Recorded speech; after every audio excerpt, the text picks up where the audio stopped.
Olá, minha gente! Entrando agora aqui online no Instagram da Trainicap para poder dar continuidade à nossa jornada de lives. Espero que, como as outras todas, essa seja uma live bastante produtiva.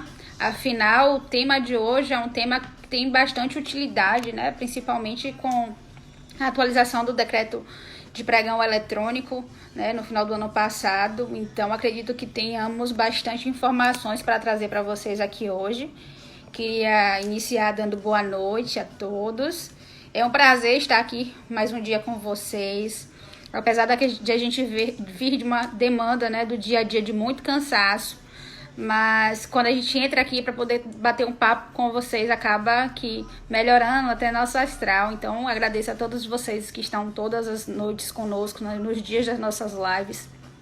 Queria saudar a todas as pessoas, embora nem sempre a gente consegue aqui falar o nome de todo mundo, mas à medida que a gente for falando na live e forem surgindo as dúvidas e questionamentos, se vocês puderem mandar, e assim que a gente puder responder, a gente faz aqui o maior esforço para poder responder.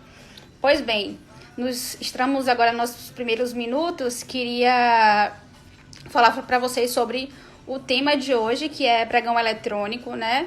O uso do pregão eletrônico durante esse período de pandemia. E o nosso convidado é o professor Saulo Davi, que ele é agente público federal, né? Foi pregoeiro, é pregoeiro, então tá na prática, o que nos ajuda muito, né? Porque a pregão eletrônico é muito mais prática do que teoria. Então, é realmente usar o sistema, conhecer dos mecanismos. Então, convidamos ele aqui para poder falar um pouquinho do uso do pregão eletrônico nesse período de pandemia. Obviamente que pregão eletrônico, independente desse período de pandemia, é uma excelente ferramenta de utilização. Então, a gente está aqui para poder defender o seu uso e incentivar que ele seja utilizado tanto pelos órgãos públicos e pelas empresas, né? Nós temos muitos estudantes, muitos alunos que são de empresa. Nós temos um curso exclusivo para empresas e é muito importante que elas se atualizem, né? Para poder entrar nesse ramo aí de licitação através do pregão eletrônico. Antes de convidar o professor, queria saudar aqui algumas pessoas que entraram. Dani, que está sempre todos os dias na live me dando assistência, minha sócia. Seu Pinho, que está aqui com a gente também. É um prazer estar com o senhor aqui junto com a gente, né? Já que muito antes da gente chegar no mercado, você já estava aí no ramo de licitações e contratos, fazendo história. Doutor Leão, Chico, Sara, professor Saulo já entrou, daqui a pouco eu te convido aqui, professor. Rafa Torres, todas as noites aqui com a gente também. Professor Marcos Alcântara também sempre presente. Zenaide, também todas as nossas lives ela também sempre tá. Você tá dizendo que não tá funcionando o quê, Zenaide? Alguém tem algum problema aí, minha gente? Vocês me escutam bem?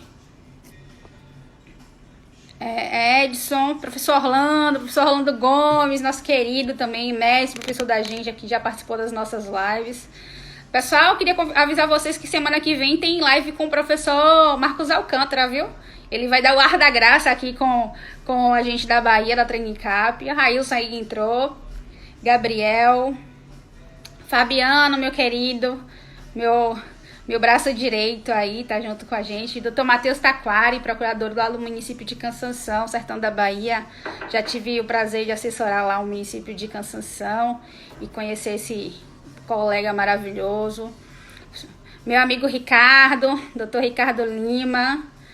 Controladoria de Iambupi, é Irã.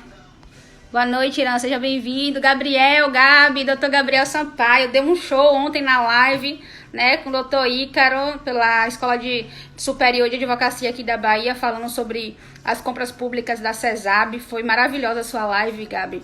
Parabéns pelo desempenho de ontem, foi sensacional. Eu vou agora acho que já tá na hora de eu convidar aqui o professor, verificar se o convite dele chegou. Já vi que ele tá online aí. Só um minutinho, viu, minha gente? Que eu vou verificar aqui o convite dele. Nós estamos... tá no horário.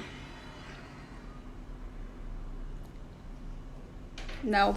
Professor, manda o convite aí, que seu convite não chegou aqui não, ainda. Tinha um outro convitezinho aqui, mas não era do professor, não. Leilinha Sampaio entrando aí. Catiine. Sara Portugal.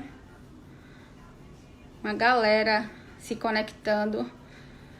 Deixa eu pular aqui o anúncio que eu tô vendo. Enquanto sempre nos inícios eu fico... Boto uma musiquinha pra ouvir, pra poder dar uma relaxada, porque... A professora falou, clica nas carinhas e você convida. Eu nunca consegui convidar ninguém. Eu sempre recebo as solicitações aqui, viu, professor Marcos Alcântara? Eu nunca consegui mandar, mas agora apareceu Paulo. Ó, Juninho entrou aí também, meu amigo, pregoeiro lá do município de Euclides da Cunha. Professor Saulo! Olá, Marla. Olá, como vai? Tudo bem, graças a Deus. E você, como está? Estou muito bem, estou aqui cansada, Que porém bom. tenho certeza que vou aqui me revigorar, porque o assunto de hoje é um assunto muito interessante, né? Um assunto prático, Isso. um assunto atual, e vamos ter certeza que a live de hoje servirá para isso. Estava falando um pouquinho antes de você chegar que a gente que está na linha de frente das contratações, né? Na condição de assessoria, de servidor público, acaba que a gente Uhum. tem um desgaste enorme durante esse período, que a gente está trabalhando muito mais do que o normal. Eu digo que estou doida para a pandemia passar para eu voltar ao meu trabalho normal, porque o trabalho que a gente está tendo nesse tempo aí está sendo sobrenatural. Hoje mesmo, né, E, tivemos que atrasar a live, porque eu estava numa reunião no município de Feira de Santana, tive que, igual na semana passada, vim correndo na estrada para poder chegar aqui a tempo, mas foi bom, porque aí a gente pega. Teve gente que conseguiu pegar a live do professor Marcos, que estava online até na estante, né? Teve a live também de Rony, pela Faculdade Baiana de Direito, que estava rolando também no horário de 7 horas. Acabou que foi bom que a gente conseguiu aí juntar uma turma boa, né? Que poderia estar dispersa. isso. Então já Aham, legal. o nosso atraso acabou sendo positivo. Olha lá, doutor Igor entrando, Ricardo Vinícius. Professor, antes de mais nada, né, já cumprimentei aqui uma galera que foi entrando e depois eu vou falando à medida que a gente for, né, conversando. Queria te agradecer primeiramente o convite de ter vindo conversar conosco hoje, na noite de hoje. Eu sei que, como alguns outros professores, você também trabalha na execução prática, né, da administração pública, então tem uma agenda sobrecarregada. Então, eu sei que não é fácil a gente tirar, né, mesmo que seja somente uma hora, que é o tempo disponível aqui pelo Instagram, para a gente poder conversar. Afinal, a gente se prepara, às vezes, até o tempo de parar, sentar, botar, posicionar a câmera, realmente já toma um tempo para a gente se preparar. E, então, eu queria te agradecer por ter aceitado o convite da gente, por ser nosso parceiro na TrainCap, né, nosso professor de pregão eletrônico. Muito obrigada por estar aqui conosco hoje. Ok, Marla. Quer dizer que para mim que é uma satisfação enorme estar aí hoje podendo falar sobre esse tema de grande relevância. Deixa eu pôr. Parabenizar também a Trainicap o trabalho que vem desenvolvendo aí com as lives. Infelizmente eu não pude acompanhar todas, mas eu estive acompanhando algumas e, de fato, vocês têm feito um trabalho bastante enriquecedor e trazendo esclarecimentos para os usuários do serviço público, para os agentes públicos. E, de fato, esse trabalho que vocês têm feito é bastante proveitoso. Quero dizer que eu me sinto honrado em fazer parte do seleto grupo de professores da Trainicap. Estou morrendo de saudade da Bahia. A Bahia tem algo diferente.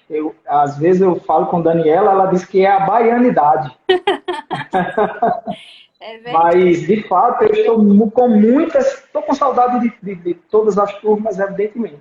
E estou também com muitas saudades do pessoal da Bahia. Aí tem algo inexplicável que a gente não consegue explicar, que é o astral, que é a positividade, que é a energia boa que a turma aí da Trinicapo sempre nos recebe. E quer dizer que eu também estou à inteira disposição no que vocês precisarem. Ah, muito obrigada. A gente, de fato, o que você acabou de fazer um depoimento aí sobre a questão da Bahia é um sentimento de todos os professores que chegam aqui e a gente tem uma satisfação em poder receber e, quando possível, levar para dar uma passeada, né? Conhecer aqui algumas outras coisas. E só o fato de você... Aqui eu sei que nossos alunos, eles gostam de estar juntos, gostam de sair, gostam de conversar, gostam de interagir. E meus alunos, eu sei que são seus fãs, né? A gente tem um grupo da Treine Dicas, um grupo de que todos os alunos que participam junto conosco, e os alunos botam você lá em cima sempre, né? Porque você está ali sempre que possível dando assistência, ajudando, e eu acho que é esse nosso grande papel, né? Que trabalha com administração pública, e poder ajudar um pouquinho mais, porque nós sabemos o quanto que é carente essa área de contratações públicas. Você vai, principalmente quando você trabalha... vendo a realidade de vários interiores, né? Que a gente tem muito conhecimento, você conhece muitos interiores. A gente sabe o quanto existe a carência, né, de profissionais capacitados, de servidores públicos que tenham oportunidade de se capacitar. Não é tão simples assim. Quando a gente se trata de grandes centros, né, grandes capitais e grandes órgãos, a capacitação ela acontece de uma maneira mais fácil. Não tão fácil assim, não, porque eu vejo até alunos da gente que vêm de órgãos federais ou órgãos com uma estrutura maior, que ainda assim, Marla foi um sacrifício conseguir a liberação, a diária, o pagamento do curso. Sempre realmente é um grande sacrifício para o servidor público estar se capacitando. E a live foi a forma que a gente achou para poder dar um pouquinho desse conhecimento, né? Transferir um pouquinho desse conhecimento, dar a oportunidade das pessoas conversarem. Eu acho que isso aqui é mais do que uma troca de conhecimento, acaba sendo uma terapia, né? As pessoas entram nas lives para poder se cumprimentarem, vários colegas que se conhecem, aí vão se cumprimentando e vão matando a saudade, mesmo que de forma virtual. Então, a live ela serve para nos ajudar em diversos fatores. Então, falar em cumprimentar, eu quero cumprimentar o colega Marcos Alcântara, uma grande referência nessa área de contratações públicas. Cumprimentar também o professor Vitor. Professor Vitor aí da mesma área. Para mim, eu já falei algumas vezes para ele, para mim é o ícone do assunto de pregão, e eu particularmente gosto muito de todo o assunto de licitações, mas o assunto de pregão em si me fascina, me chama muita atenção, então sempre eu estou estudando os materiais dele, e quero cumprimentar também o Carlos e todos os colegas que estão assistindo essa live. O professor Felipe também entrou aí. Sejam todos bem-vindos. Meus amigos, os alunos também da Faculdade Baiana de Direito da pós-graduação, estou vendo vários colegas aqui foram da primeira turma. Carlos Magno aí também, um grande admirador do seu trabalho. Já vi uns pregoeiros aqui de alguns municípios, município de Baixa Grande, meu amigo Tadeu, pessoas com quem eu já tive a oportunidade de trabalhar. Sejam todos muito bem-vindos. E aproveitem esse momento, que é um momento que a gente pode conversar. Vocês podem mandar as perguntas à medida que a gente conseguir responder aqui. Será ótimo, né? A gente vai tentar. Nem sempre a gente consegue responder tudo, mas a gente vai tentando aqui. Então, o espaço é nosso. O espaço não é meu nem de Saulo ali. O espaço é de todo mundo que está se conectando aí para a gente fazer uma corrente do bem. A ideia é realmente fazer uma corrente do bem.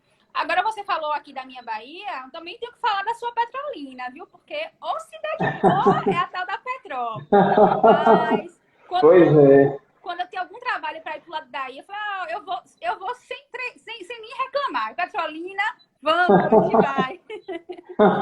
Cidade muito bonita essa cidade, muito aconchegante, né? Bem servida, de bons restaurantes, é bem legal aí, um clima bem bacana também.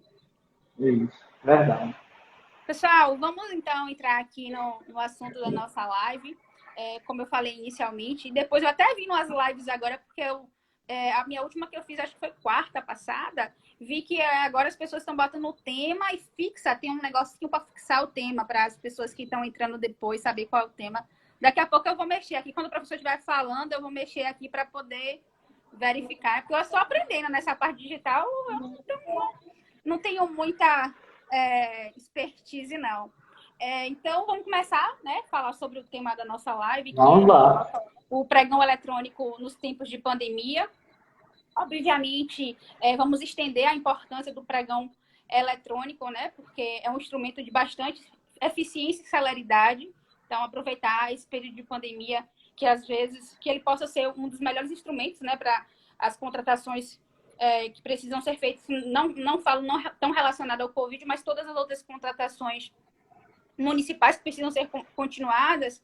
E o pregão, ele talvez se mostre hoje como uma melhor ferramenta, né, para você fazer, manter a competição dos fornecedores, já que os pregões presenciais, por conta do isolamento, estão restando sendo prejudicados. Então, professor, eu queria que você falasse um pouquinho de como que está sendo a utilização do pregão nesse período de coronavírus, se aumentou a utilização, se não, se as pessoas estão se recorrendo mais à questão da dispensa, se nas despesas relacionadas ao Covid. Eu queria que você nos desse esse panorama de como está a utilização do pregão eletrônico, né, durante esse período de coronavírus, para a gente depois continuar com essa perspectiva, né, de contratação. E aí, enquanto você fala, eu vou pegar só o controle do ar-condicionado, que eu acabei esquecendo de ligar aqui para eu continuar. Mas fica à vontade, vai falando para o nosso povo aí. Tá, tudo bem. Então, de fato, a Lei 13.979, ela trouxe dentro ali do rol das hipóteses de contratação, das formas de contratação, ela elencou ali no artigo 4º a dispensa e o pregão, né? Eu tenho acompanhado bastante editais de alguns municípios, inclusive os municípios da Bahia, e nós temos visto um grande número, inclusive vi hoje, esqueci o nome da cidade, mas vi hoje aí o aviso de licitação com a utilização do pregão para a contratação de objetos para o combate ao Covid-19. Evidentemente, a gente tem visto diversas dispensas de licitação e, assim, hoje não tem como a gente saber o parâmetro, e até tem, precisaria fazer essa consulta lá, a SERGES, de saber o que é que está sendo feito mais, se a dispensa de licitação ou se o pregão express, né, como batizado aí pela doutrina. Mas são duas formas, interessantes de se fazer o processo de contratação pública para objetos no combate ao Covid. Repito, eu tenho visto muito pregão e tenho visto muita dispensa. Então, eu não tenho como dizer assim, qual é o que está sendo utilizado mais. Tá? Aí na Bahia, por exemplo, eu acompanho diversos editais de licitação, tenho visto muitos pregões para a contratação de objetos diversos no combate ao Covid-19. Mas, repito, são duas formas de se processar a compra, que são formas que todas duas veio para trazer celeridade, veio para trazer maior rapidez no processo de contratação pública. Entendo. A gente aqui... Agora, assim, é evidente que até mesmo, como você citou, devido à questão da aglomeração de pessoas, aí de fato o número de pregão presencial tem reduzido exatamente por este motivo, por questão de aglomeração. Então, temos visto, acompanhado que o número de pregões presenciais tem reduzido um pouco, acredito eu que em face da não possibilidade de aglomeração de pessoas, né? Aqui na Bahia, especificamente, gente, eu falo aqui na Bahia porque o professor, apesar de estar do outro lado da ponte, ele está em Pernambuco, viu? A gente é Bahia e Pernambuco, mas não tem rivalidade aqui não, né, professor? Não, de forma né? alguma. Pelo amor de Deus. Porque quem não conhece, mas Petrolina e Juazeiro, existe uma certa rivalidade, né, das pessoas ali de Petrolina, quem é melhor, se é Petrolina ou Juazeiro. E assim, eu gosto de Juazeiro, mas adoro Petrolina, né? Já dizia a nossa música. Aqui na Bahia, o Tribunal de Contas tem tido diversas manifestações no sentido de expedir medidas cautelares através de pedidos solicitados por empresas ou por outras pessoas, no sentido da suspensão de procedimentos licitatórios presenciais. Justamente assim, em cidades que instalaram barreiras sanitárias, que decretaram o fechamento de hotéis, de pousadas, então como o licitante não tem como se hospedar. Então, aqui na Bahia já houveram várias decisões no sentido de suspensão de pregões presenciais por conta disso, né? Por conta da limitação do acesso a determinada localidade e também em relação ao risco, né? Que é a questão da aglomeração. Nós que trabalhamos muito aqui com pregão presencial, que na Bahia se faz muito pregão presencial, na grande maioria dos municípios, talvez aqui 10% dos municípios baianos façam pregão eletrônico, infelizmente. Então, a gente viu que realmente a concorrência ela teve uma tendência a diminuir nesse período de coronavírus em relação ao isolamento, em relação ao receio das pessoas se contaminarem, né? Porque é uma possibilidade de contaminação, mesmo que seja ali durante a sessão, você junta diversos licitantes. Você faz uma licitação grande de transporte escolar, por exemplo, merenda escolar, que são licitações amplamente concorridas, e aí há uma possibilidade de contágio enorme, né? Se nós seguirmos a orientação da rede de controle, transporte escolar deve ser feito por rota.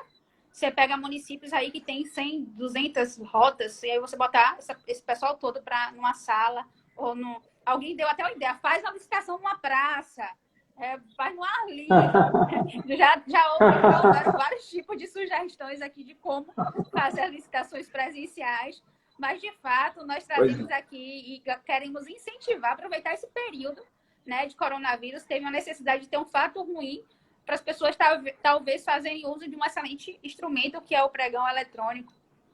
Pregão também. Pois é, eu estive vendo hoje, inclusive, em um webinar que eu participei, que uma professora ela disse que o coronavírus veio para emplacar de vez o pregão eletrônico. Verdade. Verdade.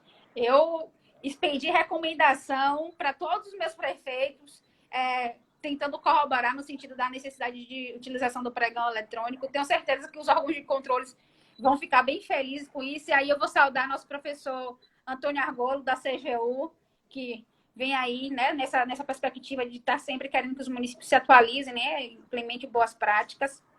Professor nosso lá da Trinicap também. E é isso que a gente vai tentar fazer, né? A parte de pegar essa questão deixar como legado do coronavírus, pelo menos para os municípios que não atuam, né? Ontem eu estava gravando uma aula e estava falando sobre licitação pública municipal e digo que a nossa realidade municipalista é muito diferente da realidade federal. A gente tem uma deficiência muito grande, né? Desde a parte da estabilidade da internet mesmo, desde a parte do desconhecimento. Muitos pregoeiros nunca viram, nunca se capacitaram a parte de pregão eletrônico. Então, não é tão simples assim implementar quando você tem um sistema tão deficitário, que é o que acontece na maioria dos municípios de pequeno porte, né? A gente tem uma estabilidade de internet ruim, a gente tem a questão até, às vezes, é ausência mesmo de preparo por falta de capacitação dos servidores, não por falta de limitação. Mas a gente tem o professor Saulo Davi para nos ensinar a fazer pregão eletrônico. Conto com sua colaboração. Sei que você contribui um bocado com isso, sei que você já capacitou, já formou vários pregoeiros aí. Então, muito obrigado pela sua colaboração. Professor, considerando que o pregão eletrônico ele já estava em voga, é uma excelente medida para esse momento de agora. Vamos falar sobre alguns aspectos práticos do pregão, principalmente para quem nunca implementou e está tendo a oportunidade de fazer isso agora. Inclusive, eu pedi para várias pessoas que ainda não fizeram, assistam a live, que o professor vai dar algumas dicas aí para a gente iniciar o processo. E queria falar que você falasse um pouquinho sobre o cadastramento, né? Como é que, se é simples, quais são os órgãos que eles devem se cadastrar, qual é o caminho. Então, o que é que ocorre, Marla? A primeira coisa a ser feita é a definição de qual provedor do sistema vai ser utilizado para determinado ente, né? Só lembrando que, de acordo com o decreto 1094, que é o decreto que estabelece o CISB, que ele regulamenta os órgãos integrantes do CISB.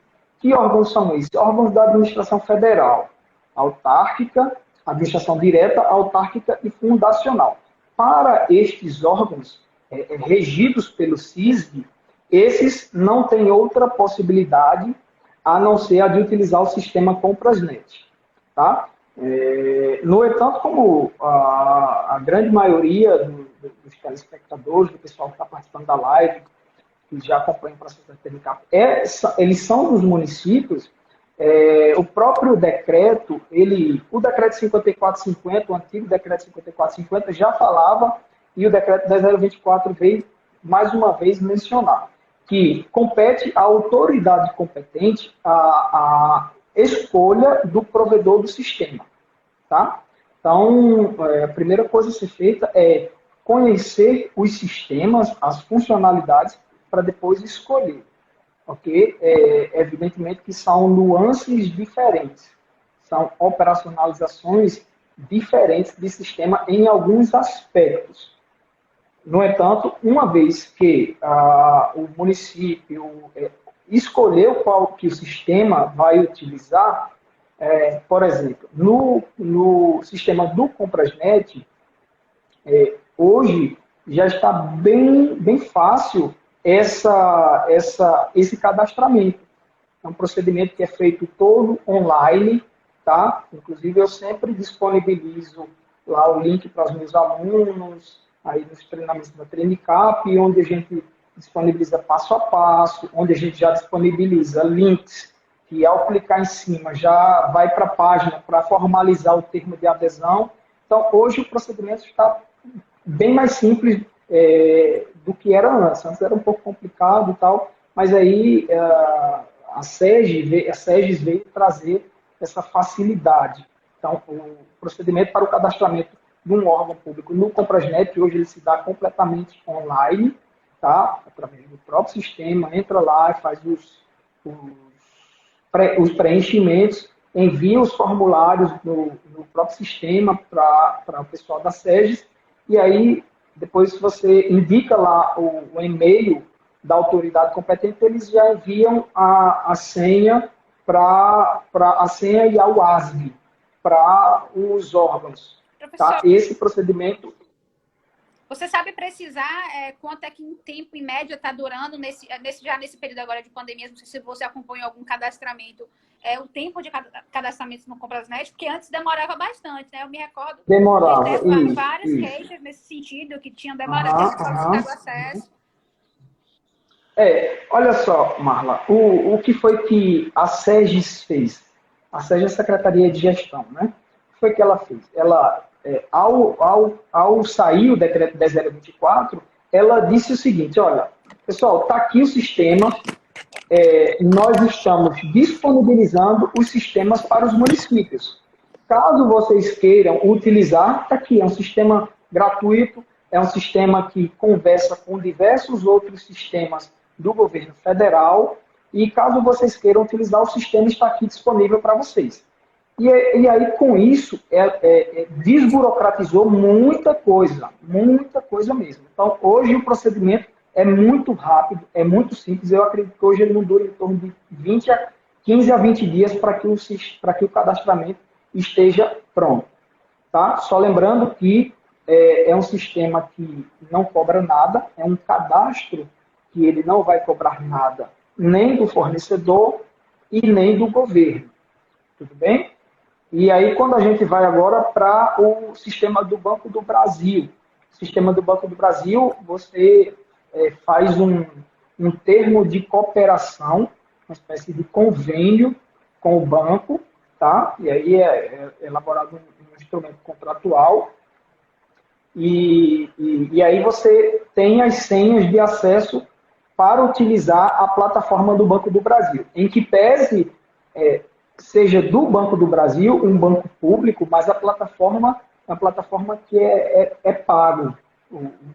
Hoje a plataforma do Banco do Brasil ela cobra tanto do governo quanto do fornecedor. Mas o procedimento para realizar o cadastramento é exatamente esse, nos dois sistemas. Só lembrando que o decreto 10024 ele veio estatuir de que qualquer sistema ele precisa estar parametrizado, precisa estar adequado ao regramento lá às condições da plataforma Mais Brasil. Né? Nesse Então, sentido, qualquer... Tem até uma pergunta aí, se na execução né, acho que já trata no decreto novo da transferência de recursos voluntários, se é obrigatório o uso do Comprasnet, né, para os entes federados. Então, como eu falei, para os órgãos integrantes do SISG, que são os órgãos da administração federal, tá? Administração direta, autárquica e fundacional, independente se é em tempo de Covid ou não. Esses órgãos eles têm que utilizar a plataforma do Comprasnet.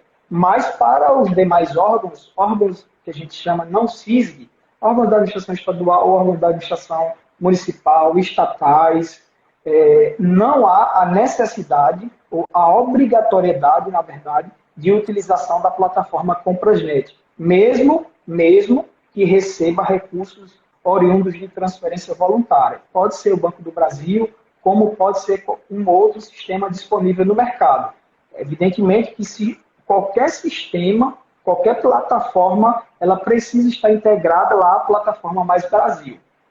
É uma condição indispensável, é uma condição sine qua non para que haja o funcionamento. Precisa estar integrada à plataforma Mais Brasil. Qualquer provedor de sistema hoje que vai operar os pregões aí eletrônicos. Então, só transportando o que você disse, né, para responder aqui pergunta, para os órgãos da administração pública federal é obrigatório, sim, o uso do Comprasnet, mas para os demais é facultativo, né, desde que a plataforma seja compatível. É isso, não é isso? Isso. Mas é importante citar que não são todos os órgãos da administração federal. São os órgãos da administração direta, autárquica e fundacional. Por exemplo, o meu caso, eu sou um agente público federal. Tá? Eu sou de uma estatal da União. Então, eu sou da administração federal, mas eu não sou obrigado a utilizar o Comprasnet. Então, não são todos os órgãos da administração federal. Tá? São os órgãos a administração direta, autárquica e fundacional. Instituto Federal, INSS, Exército, enfim. Entendi. Professor, você citou aí sobre a questão de custo, que a utilização do Comprasnet ele é inteiramente gratuito e que no Banco do Brasil, por exemplo, citando o sistema do Banco do Brasil, ele existe um custo que ele é cobrado do fornecedor da administração pública. Esse custo do Banco do Brasil, ele é um custo que é viável para a administração pública realizar? E aí eu já vou entrar em outra pergunta que acho que é a dúvida de todos as pessoas que me perguntam sempre: Comprasnet ou Banco do Brasil? Me diga no seu coração, quem é que está... Então, Marla, eu posso afirmar para você categoricamente que, evidentemente, todo sistema tem os seus defeitos, tem suas limitações, algumas vezes dificuldade de assessoria, de suporte, isso é fato, tá? Mas em termos de operacionalidade, de operação, de tramitação, de uma série de outras coisas, eu tenho visto que o portal do Comprasnet ele é bem mais completo do que o Banco do Brasil. Completo? Eu estava... Não, completo. Sistema por si só, Marla, o sistema por si só, ele já é um pouco complexo. Qualquer sistema que você vai operar, você, a priori, até você se inteirar das funcionalidades daquele sistema, ele traz aquela certa resistência. Qualquer provedor de sistema. No entanto, o que a gente tem visto é que o Comprasnet ele é bem mais completo. Eu particularmente, é um questionamento que eu sempre faço. Analise o seguinte cenário comigo. Se eu tenho duas plataformas, tá? E uma aparentemente é mais completa do que a outra. Uma conversa com diversos outros sistemas do governo. CIAF, Portal da Transparência e outros mais. Se eu tenho um que é completamente gratuito e tem um outro que é pago, Então, por uma série de questões, eu particularmente, entendo que o portal de compras do governo federal, o Comprasnet, ele é melhor. Evidentemente que isso é uma questão de visão, é uma visão minha que eu tenho, conheço um pouco Eu dos quero dois te perguntar sistemas. do coração. Você está dizendo isso porque você é servidor público federal ou porque realmente é o que você Não, acredita? não, Por isso que eu não, perguntei, não, é professor, não. porque é o que está dentro do seu coração. Agora sim, sabe, aí no estado da Bahia, 90% dos órgãos das prefeituras que utilizam o pregão eletrônico utilizam o Banco do Brasil. O que é que eu tenho visto? É uma situação bem interessante, mas o que é que eu tenho percebido? Eu tenho, antes da pandemia, nós professores, a gente roda diversas cidades no Brasil. E isso é uma questão muito regional. Por exemplo, tem regiões do Brasil que o pessoal nem conhece o Banco do Brasil. Nem conhece o Banco do Brasil. E aí é tão forte.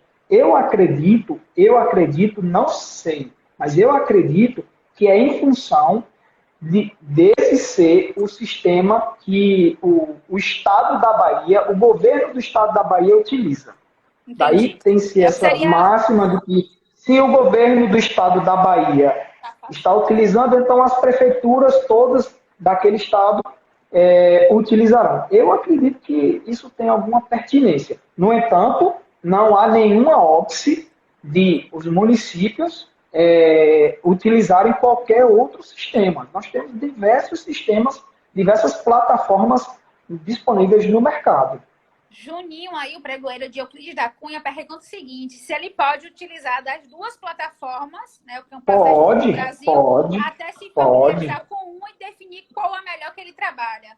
pode. Eu tenho, inclusive, orientado alguns colegas alunos, pregoeiros, a fazerem isso. Eu lembro que um colega nosso, o Hugo, de Chique, ele uma vez ligou para mim, mesmo na época da implementação do decreto e tal, o Banco do Brasil ele ainda não estava parametrizado para atender às regras do decreto 10.024. E, professor, o que é que eu faço? Faz o cadastro no Comprasnet.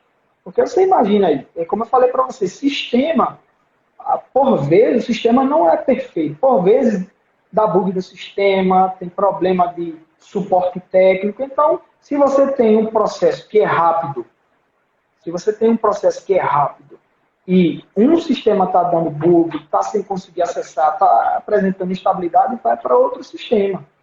Então, eu acredito que não há nenhuma óbice de um município utilizar os dois sistemas. Mesmo porque há de convir-se um município que já tem como a plataforma própria de utilização o Banco do Brasil, se ele fizer o cadastro do Comprasnet é gratuito, não vai ter ônus nenhum.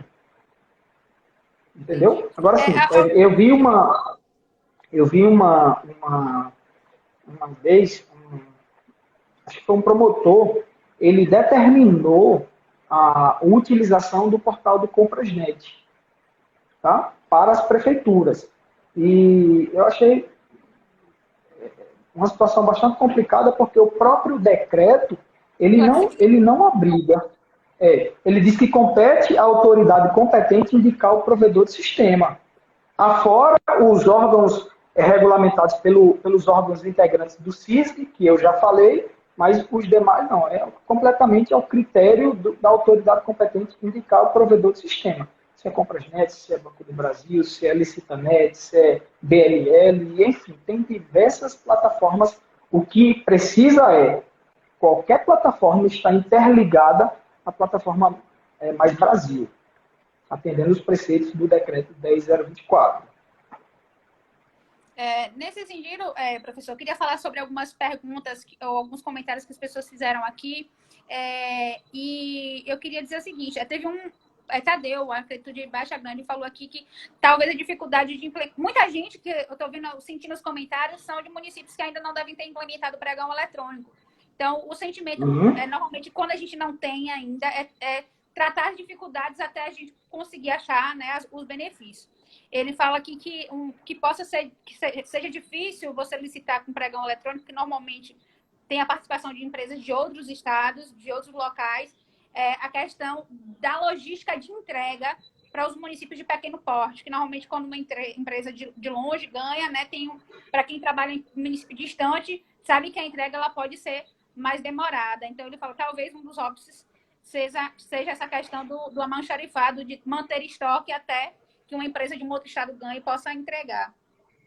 É um dos pontos que ele traz aqui. Teve duas pessoas que falaram aqui sobre a questão do pregão para o transporte escolar. Pessoal, aqui na Bahia especificamente, professor, a rede de controle, eles expediram uma recomendação que a rede é formada por vários órgãos, né, de controle externo, e foi expedida uma orientação técnica, salvo engano, a número 007, que fala sobre as orientações para realizar a contratação do transporte escolar. E nessa orientação ele traz o direcionamento que sejam feitas a licitação por rotas e que haja a preferência na contratação dos MEIs, né? Dos próprios motoristas que hoje já trabalham. E aí eu acho que eu dei o exemplo da licitação de transporte escolar, que são muitas pessoas. A questão, eu que só me referi à questão da aglomeração, e não que eu acho que o pregão eletrônico, para esse caso especificamente, seja a melhor solução. Até porque o decreto, ele excepciona as situações em que você pode escolher o pregão presencial de acordo, né, com a justificativa pertinente, né? Ele fala que o uso do pregão é obrigatório, né? O decreto 10.024, mas que, excepcionalmente, que pode ser uma justificativa variada com a questão tecnológica, ou algum outro impedimento que justifique a não utilização. Nesse caso específico, queria deixar claro para vocês que a minha orientação, né, o meu entendimento é que não se aplicaria o pregão eletrônico para a licitação de transporte escolar voltado para MEIs. Até porque, como alguém já até manifestou aqui, a grande maioria desses MEIs são de zona rural, não tem o mínimo acesso à internet, são pessoas totalmente desprovidas de conhecimento técnico. Então, nesse caso, eu acho que cabe sim a excepcionalidade do pregão eletrônico, deve ser justificado a questão da utilização do pregão presencial. Caso seja feita através do pregão, a orientação da rede até fala da possibilidade de credenciamento. Então, só para deixar claro. Essa é uma situação bastante interessante, Marla, porque, na verdade, toda regra é uma exceção. De fato, o próprio decreto 10.024, ele veio trazer a obrigatoriedade de se utilizar o pregão eletrônico quando você recebe recursos da União, tá? Transferências voluntárias através de convênios ou contratos de repasse. Esta é a regra, mas evidentemente ele traz, o próprio decreto, ele traz algumas exceções à regra, que é a questão de inviabilidade, que é a questão da vantajosidade, e aí evidentemente essa questão essas excepcionalidades são caso a caso que cada gestor vai ter que fazer as justificativas. Eu só queria citar um ponto que eu acho que veio trazer bastante polêmica e acalorar este assunto, é que o Tribunal de Contas da União editou um acordo de número 3.061, que ele disse o seguinte, que alguns tipos de serviço se enquadram para alguns tipos de serviço, a transferência é transferência voluntária. E aí, para o caso específico do transporte escolar, ele disse que isso é o Tribunal de Contas da União. Da União. Acordo 3.061. Ele disse que para este tipo de serviço, ele recebe recurso de transferência voluntária e o direcionamento é que seja feito o pregão eletrônico. Então, eu acho que é por isso que veio trazer veio acalorar esse debate no âmbito dos municípios. Porque eu sempre digo, definindo a causa municipalista, né, já que eu me considero uma advogada 100% municipalista, que as normas de licitações são pensadas todas para a União, não são pensadas para os pequenos municípios, não são mesmo. Você vê as instruções normativas do Ministério do Planejamento, são excelentes, mas são excelentes para a realidade federal. Tem um município que não tem condições de fazer um termo de referência vai pensar no fazer um estudo técnico preliminar, não que não sejam soluções de boas práticas, acredito que são realmente, quando possível, adotadas. Mas tem situações que, de fato, um município de pequeno porte não tem as mínimas condições de realizar. E aí eu dou o exemplo da questão dessa licitação para micro e pequenos empreendedores participar da licitação de transporte escolar. Muitos deles não sabem ler e escrever. Imagine participar de uma sessão de transporte escolar. Então, eu acho que, assim, tem coisas que a gente vai ter que brigar. Os pequenos municípios aí vai ter que brigar, né? Quando você, antes da orientação da rede, aqui no estado da Bahia, se fazia a licitação de transporte escolar global. Normalmente, uma empresa intermediadora ganhava e subcontratava 100% dos contratos para um terceiro, né? Subcontratava, ele trabalhava só como intermediadora. Nesse modelo, nessa formatação, se caso uma empresa hoje tiver frota, e aí justificaria a utilização do pregão eletrônico, né, na formatação onde as grandes empresas, e aqui na Bahia, não sei como funciona nos outros estados, mas aqui nós tínhamos grandes empresas de transporte escolar que trabalhavam desse modo, subcontratando 100% da frota. Então, nesses moldes antigos, poderia correr, sim, o pregão eletrônico, acho que não teria ofício nenhum. Mas na nova formatação, em que os próprios motoristas aqui estão, as pessoas que, em tese, essa orientação do rede de controle, vem orientando que se contrate, né, obviamente, tendo todas as condições, eu acho que o transporte escolar, e aí é uma opinião minha particular, e preciso defender os meus municípios, porque sei das limitações que eles têm. Uma decisão do TCU, acredito, assim, a grande maioria das decisões do TCU são louváveis, são assim, excepcionais. Em termos de licitações e contratos, não vejo outro órgão tão atuante e que fale tão bem e didaticamente para que a gente possa seguir as orientações. Mas eu discordo particularmente, nesse caso, dos pequenos municípios, onde as contratações para o transporte escolar estão sendo direcionadas para os MEIs. Né? Aí talvez outros órgãos do Estado, grandes municípios que contratam empresas que têm frota própria para poder fazer uma licitação de grande porte, realmente eu acredito que o uso programa eletrônico seja mais indicado. Mas nessa situação específica, eu, Marla, defenderia e utilizaria a justificativa que o decreto permite a utilização. Essa semana, e aí complementando a sua fala no sentido dessa decisão do TCU, né, que fala que os recursos provenientes dos programas do FNDE devem ser considerados como transferências voluntárias. Nessa linha, né, teve um colega que perguntou se os programas do FNDE são considerados pelo TCU transferência voluntária, os demais programas do governo federal devem seguir essa linha. Eu acredito que vai ser uma tendência. Se ele considera os programas do FNDE, então os programas da saúde, farmácia Paz, que assim outros tantos também devem seguir a mesma linha da consideração, né, de classificação como verba de voluntária ou obrigatória. E acredito que o pregão eletrônico deverá ser obrigatório para tudo, se a gente seguir essa corrente do TCU aí, né? Não sei se você pensa desse mesmo modo em relação... De fato, vai ser uma tendência uma forte tendência, Marla.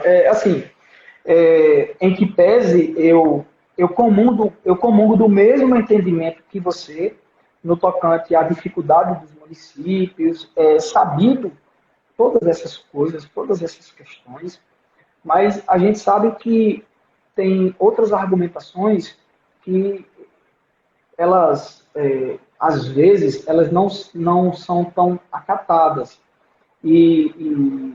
A prova disso é que a grande maioria dos municípios resistem de forma veemente à utilização do pregão eletrônico. Ora, se você perceber, nós tínhamos 2 decretos que foram revogados pelo decreto 10.024. Nós tínhamos, embora, e aí os 2 decretos, a numeração dele parecia bastante. Um é o decreto 5450 e o outro é o 5.504.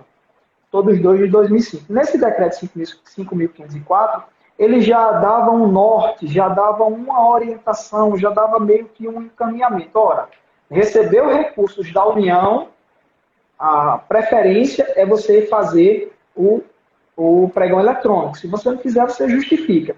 E aí, passou-se praticamente quase 15 anos dos municípios utilizando essa argumentação de que vou justificar, para não fazer o pregão eletrônico, e sim fazer o presencial. Lembrando, eu comungo do mesmo entendimento que você, no tocante à realidade fática de alguns municípios. Isso é inquestionável. Tá? No entanto, há outros municípios que têm plenas condições. Por exemplo, no meu município aqui de Petrolina, nós somos um município de em torno de 350 mil habitantes. Uma região extremamente rica, como você falou inicialmente, é uma região extremamente desenvolvida, com universidades, cursos de medicina, enfim, é um polo extremamente desenvolvido. E veio utilizar o pregão eletrônico agora. Utilizou uma época em 2015, dois pregões, e essa semana veio fazer o primeiro pregão eletrônico. Então, perceba, a diretriz já era que fosse feito pregão eletrônico. Não, evidentemente que tem muita gente que se apegava ao termo preferencial, lá do decreto 5.504, preferencialmente, e nunca utilizava. Então, o pessoal passou mais de 14 anos utilizando o pregão presencial, tendo uma diretriz, tendo um norte para fazer pregão eletrônico, e nunca fazia. A prova é que, ainda hoje tem municípios que utilizam, recebem os recursos através de transferências voluntárias e ainda não se adequaram para utilizar o pregão eletrônico. Então, de fato, é inegável que há uma resistência muito grande por parte de grande parte dos municípios para a não realização do pregão eletrônico. E aí, evidentemente, que a minha fala ela precisa ter alguns pontos claros. Eu comungo do mesmo entendimento. Eu sei que a realidade do meu município é uma, a realidade do outro município, como você falou, o cara às vezes não sabe nem ler, nem escrever, o cara é um município que não tem internet, é um município... tem um professor colega da gente, que ele ministra alguns cursos lá para o lado da Amazônia, ele passa um dia inteiro viajando no barco para chegar na prefeitura para dar aula lá para o pessoal de licitação. Então, como exigir o pregão eletrônico desses municípios? Então, é sabido que, de fato, esses municípios têm as ressalvas legais, mas, de fato e de direito, há outros municípios que têm plenas condições de utilizar o pregão eletrônico e resistem de forma veemente. Concordo exatamente com você. Sei que existe de fato uma resistência, existe de fato uma omissão do poder público nesse sentido, inclusive até dos órgãos de controle. Aqui no estado da Bahia, a gente tem as notificações quando encaminhamos os processos homologados para o tribunal, e nós temos umas notificações, antes eram mensais, hoje são quadrimestrais. Há pouco tempo, o tribunal começou a exigir como achado automático a questão do pregão eletrônico. Hoje não, quase todo o processo já notifica lá ausência de utilização do pregão eletrônico. Mas antes também não existia essa cobrança por parte dos órgãos de controle externo nesse sentido. Quando eu excepcionei a questão do pregão para o transporte escolar, eu nem falei no sentido de município pobre ou município pequeno. É porque eu acho que a natureza desse objeto em si realmente é uma desvantagem se fazer o eletrônico, porque quando você se contrata o MEI, tende ao município ter uma contratação muito mais econômica do que quando você contrata uma grande empresa intermediadora, como era o caso que acontecia aqui, né? Inclusive, os órgãos de controle nesse processo dizia que sempre existia superfaturamento, sobrepreço nesse processo. Por conta dessa intermediação. Então, nesse processo especificamente, é que eu falei sobre a minha defesa, mas o meu incentivo é o mesmo que você fala, que eu acho que tem município realmente que tem condições, sim, de realizar o pregão eletrônico, que deve fazer, sim, e aqueles que estão pensando em fazer o pregão só para parte, quando for de verba federal, não vai ter mais essa justificativa, porque a partir do momento que você faz um pregão, você não tem mais justificativa para deixar de fazer, né? Porque normalmente a justificativa é, não tem internet. E você faz um pregão e não vai fazer os outros, né? Então, quem começar a usar é um caminho que sem volta. Embora todos aqueles que usam se apaixonam, né? E diz que a mudança do pregão presencial para o eletrônico a gente fala muito, nós professores, nós temos alguns grupos de WhatsApp, a gente conversa muito, E aí, em conversa com um desses professores, ele disse o seguinte, que os municípios que começarem a utilizar o pregão eletrônico, eles vão ver, eles perceberão a transparência dos atos, a diminuição dos valores, haja vista que o hall de competidores será aumentado de forma significativa e trará tantos benefícios que, mesmo para aqueles objetos que não recebem recursos da União, são verbas próprias e tal, esses municípios irão continuar utilizando o pregão eletrônico. Porque o que é que muitos alunos vêm perguntar? Professor, hoje, segundo o decreto 10.024, eu sou obrigado a utilizar o pregão eletrônico somente para os objetos que são oriundos de transferência voluntária? Sim. No entanto, vocês perceberão que, quando começarem a utilizar, o pregão eletrônico trará tantos benefícios que, mesmo para aqueles objetos que não se enquadram com as transferências voluntárias, vocês utilizarão mesmo assim o pregão eletrônico. Porque é um caminho sem volta. Por mais que haja resistência, por mais que haja... É um caminho sem volta. O cerco está se fechando. Não tem para onde correr. Hoje a gente...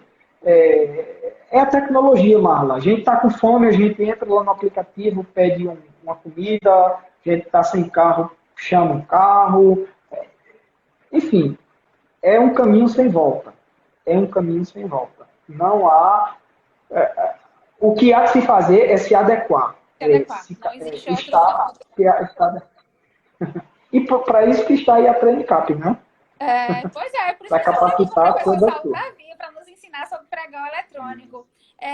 Gilson pergunta aí, como não usar sendo obrigatório? Marla tocou um ponto importante que eu falaria, que eu iria falar agora. É porque, Gilson, o decreto 10.024, salvo engano, no parágrafo 4º do artigo 1º, que ele fala que existe a possibilidade de excepcionar o uso do pregão eletrônico quando tem alguma justificativa técnica ou que haja desvantagem para a administração pública. desvantagem. Então, essa seria a questão As duas justificativas que o decreto excepcionou. O pessoal, professor, falamos tão pouco, e já estamos chegando no final da nossa live. Isso significa que foi muito boa, porque o assunto é tão gostoso de se tratar que a gente nem vê o tempo passar. Teve umas 3 ou 4 perguntas aqui relacionadas ao transporte escolar. E teve alguém, né, Juninho, lá de Euclides da Cunha, sugeriu, Marla, faz uma live voltada para o transporte escolar para os pequenos municípios. Juninho, obrigada aí pela ideia. Vou considerar para ver que a gente monte um tema realmente muito interessante, porque é uma contratação significativa no município, né? Porque o transporte escolar é muito importante.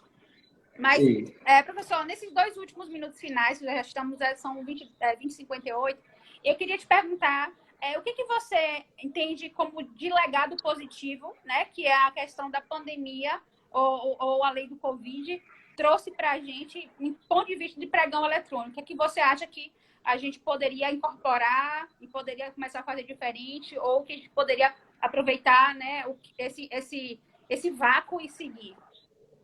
Então, Marla, você direcionou a pergunta só para pregão eletrônico, mas é inevitável que essa pergunta perpasse a questão do pregão. A pandemia ela veio trazer um legado muito grande, que é a questão da inovação, da desburocratização da administração pública.